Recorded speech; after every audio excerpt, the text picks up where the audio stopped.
Okay, here's some carnage. Apparently the rear door wasn't latched all the way. I come down here and it swings open. Why it would swing open here, we're going downhill. Anyways, it swings open. You can see here where it just ripped all this moss off of here. Pulled all this, ripped some paint off right there. Moss is all in there. It's pulled the whole thing back. The door won't close now. It looks like if I had sockets, I could loosen these bolts here and pull it out and adjust it and be able to close the door. But I don't have sockets.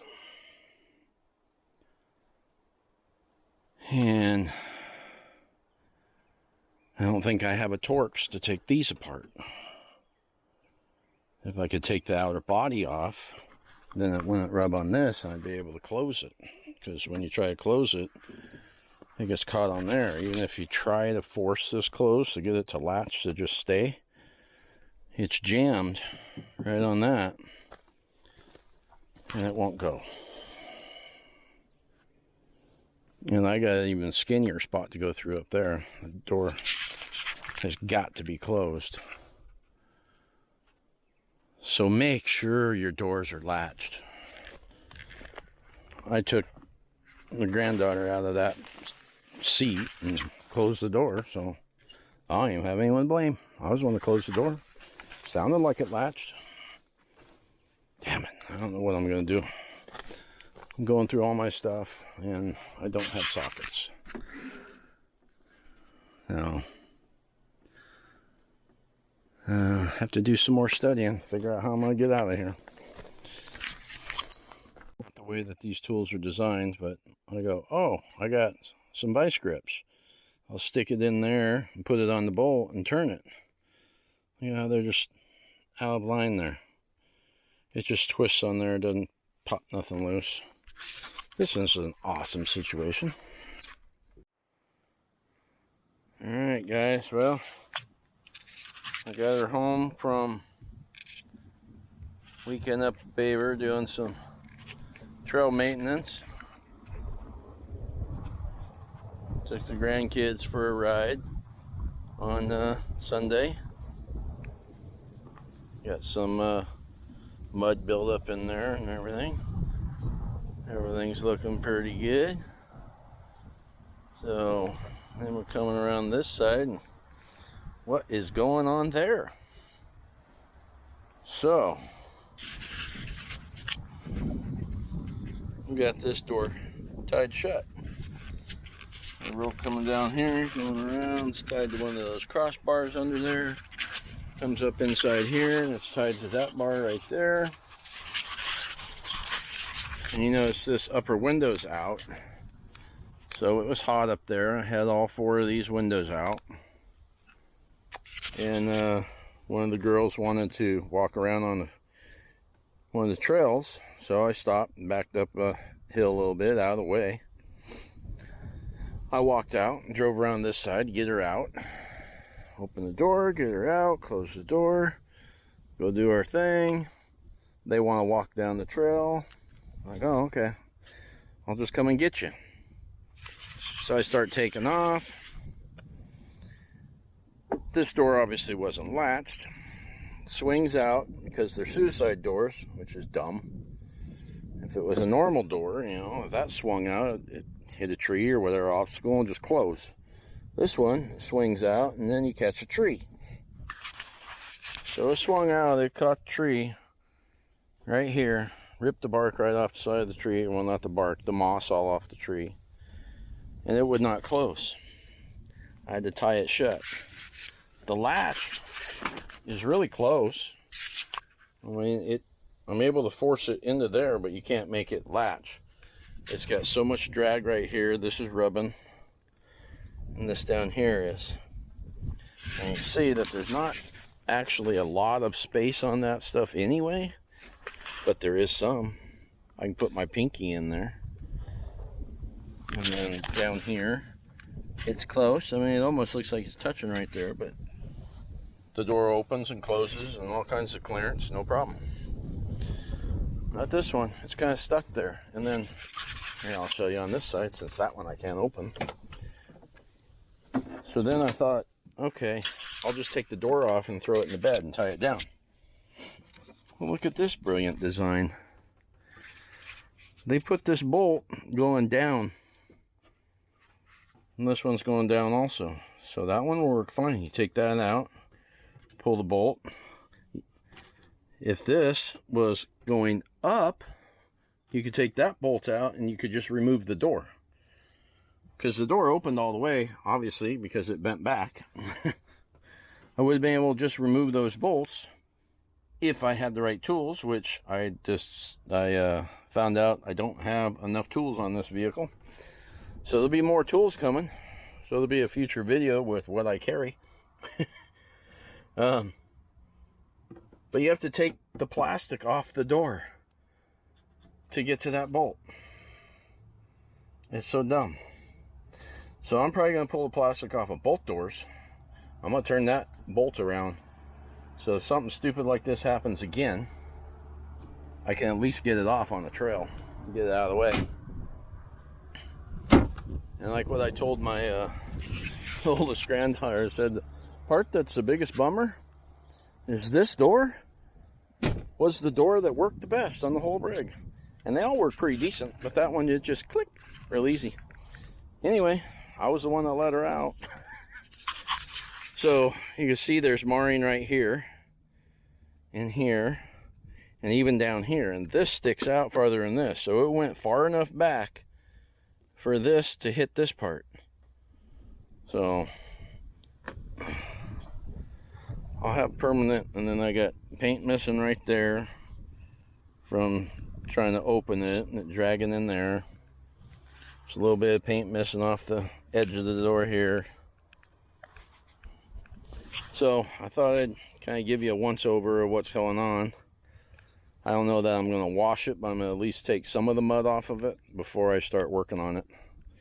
And I'll bring you guys back in and show you. I think I'm probably gonna just take the plastics off this door inside and out and start with dealing with just the frame. And I'll show you how that goes. All right. Good weekend other than that. Okay, I'll go get the hose. Okay, so I got the door to latch. And then when I pop the latch, you see how it pops out. You can see some of the debris in here. I started unbolting this. So when it goes all the way, it definitely has the hinges bent, because you can see how that's making contact. And over here, see when it's closed, you pop it, it doesn't go boink. And then when you open it all the way, it stops right there. So you got a nice gap. It doesn't even go to a 90 degree. Oh, this side over here, it should stop somewhere around there, but it just keeps going. So it kind of looks like this. Might have just a slight bend, but it may be more the hook. So I'm pulling the plastics off right now. I'll pull the plastics on both sides. One, so I can turn that bolt over. So if I ever need to take the door off, I can just undo that. Or actually,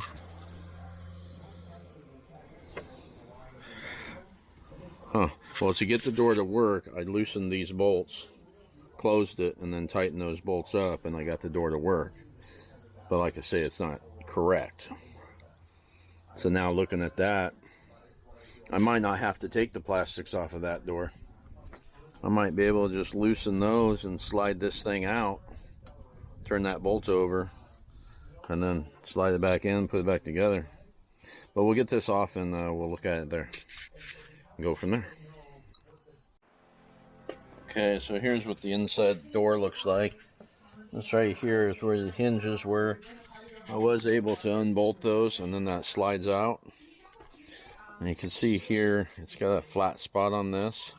And that goes around and hits that, and that's what makes the door stop. So that would mean either these are bent, or these pieces in here are bent. But I don't see any deformation on this.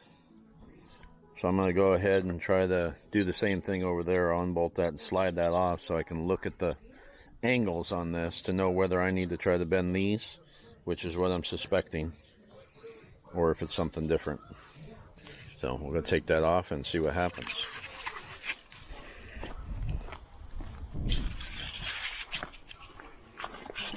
So I got those bolts in there. Just put a 13 millimeter, I believe it is. Yeah, 13 millimeter in there, and then there, loosen those, slide that door off, and then when I go to put it back, I can start them and then close the door and line it, and then tighten them, and it should go right back in place.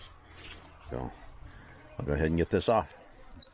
If I was on the trail and I had this with me, I could have just unbolted it and took the door off, but then you'd have these flopping around on you. So it's a better option to be able to remove this. So I am still going to turn this bolt over.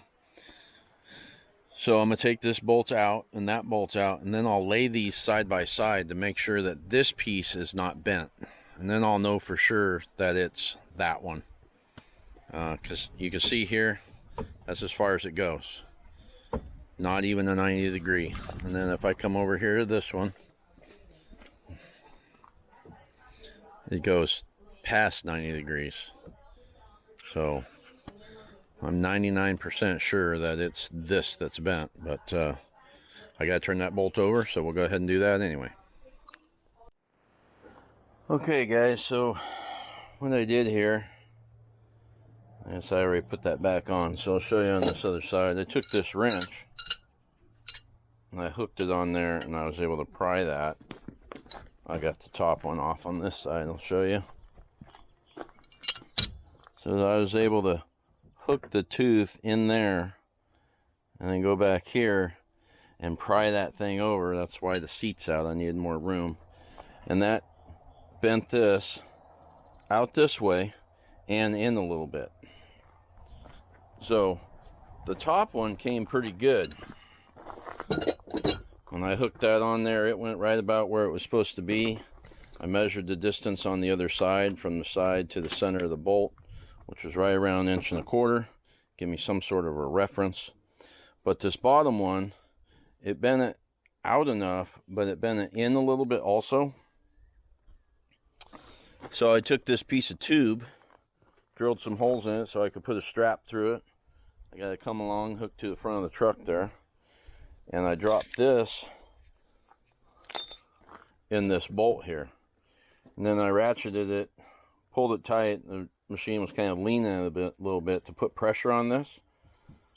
And then I whacked it with my dead blow and got it to move back that way a little bit. So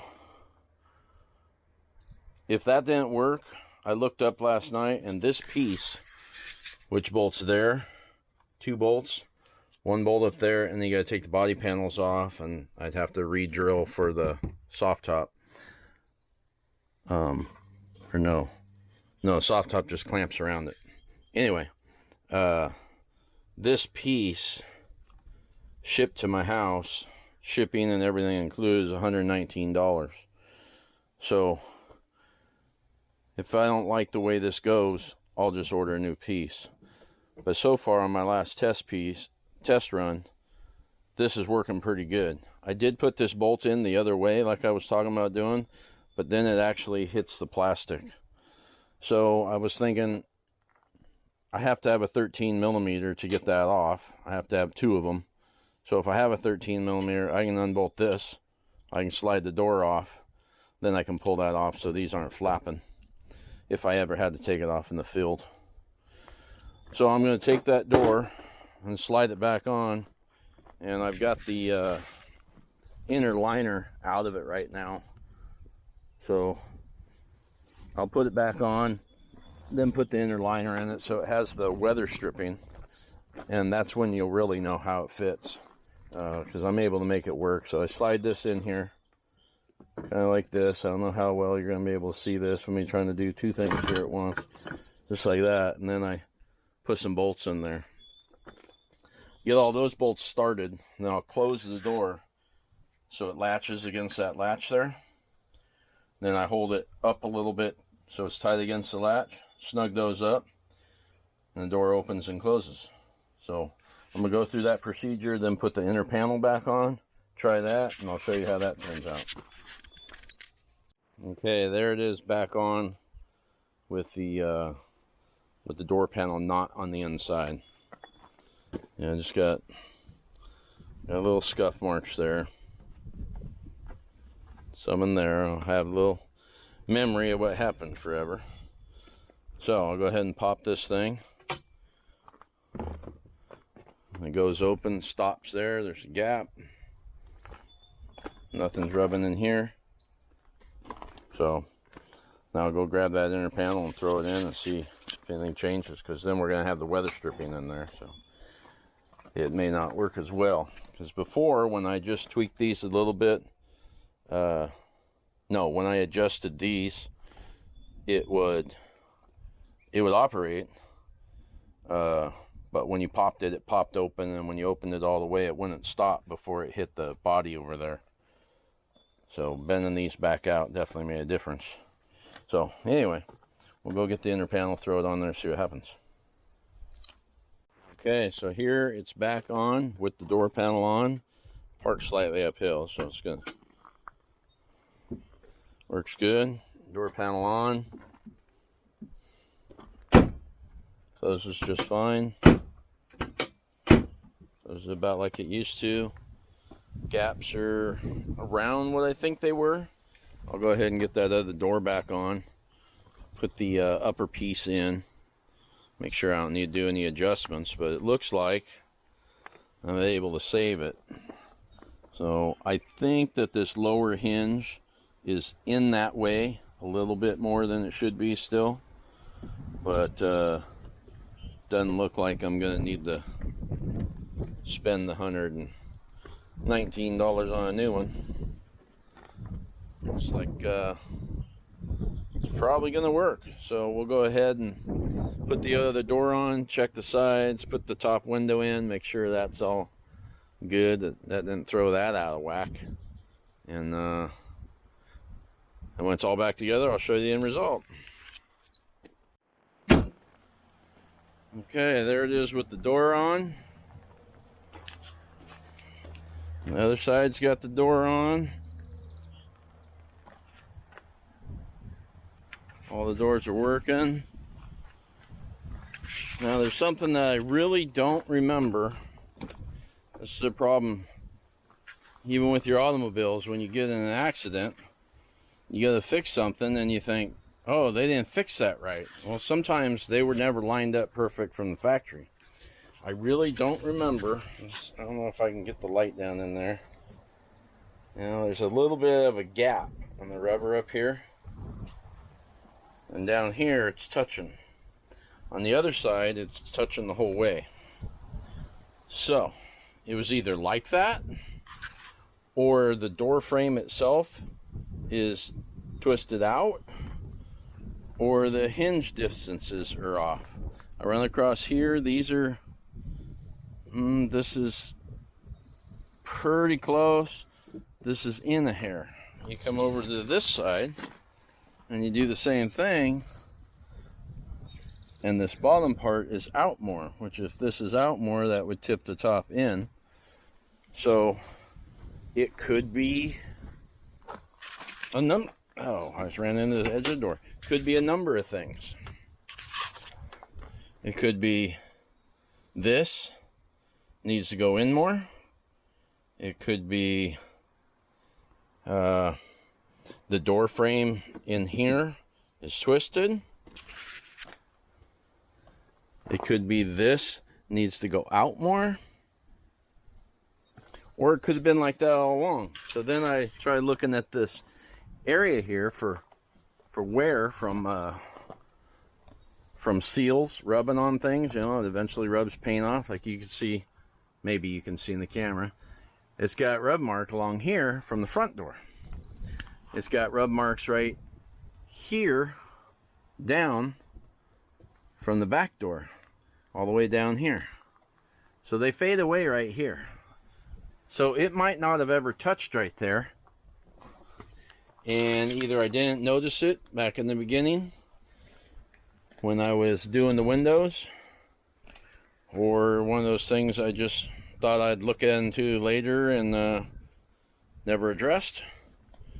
It's really not an issue too much until you're in really dusty conditions. Water, if these things, even if they seal tight, there's all kinds of places water's still gonna get inside your vehicle. I mean, back here there's a spot that you could just see right outside. And yes, this is an aftermarket window, but you have the same kind of thing with a factory window. Factory window actually has glass comes down, then plastic, and there's a spot there that fills, and the water comes in and runs all the way down this. This one don't have that. This one, you're only going to get stuff in through there, which is pretty much only dust. So I'll probably seal that off someday with something. But I'm leaning towards that was never touching originally. And this up here, it does seem like there was a window that wasn't touching originally, and the paint's not worn off up here. So I don't really want to do it right now, but a guy could sometime take this inner panel off again, grab the steel frame of the door, and just rack the steel frame. I tried doing a little bit with the plastic on, but you know, you're pushing and pulling on plastic, and that's not a good idea. So someday I may unscrew this panel, grab that steel frame, you put your foot against it here, and grab the steel frame up here and pull and just tweak that frame a little bit, and maybe get this to touch a little, get a little closer. Because I did do this. I put my knee down here and I pulled up here and I twist some. And I did notice just a hair of a difference right there, but that could just be getting all the plastic in its home. But anyway, door works. Front door, I had a little adjustment. This one was dragging a little anyway. So that one's working. All the doors are working. So little scuff on the paint. There we go. So all things considered, I would say that thing's pretty durable when you think about the fact that this door came open like this and caught a tree right here. I mean, you can see where the paint's gone right there. It caught a tree, folded back. This was all full of the moss, just scraped the face of the tree off, bend that thing back, and I was able to twist the stuff around and make it all work again. And worst case scenario, you order a new one of these, $119 shipped to the house. So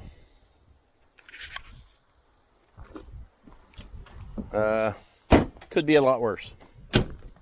Definitely would cost more than that if you pulled your door back on your vehicle.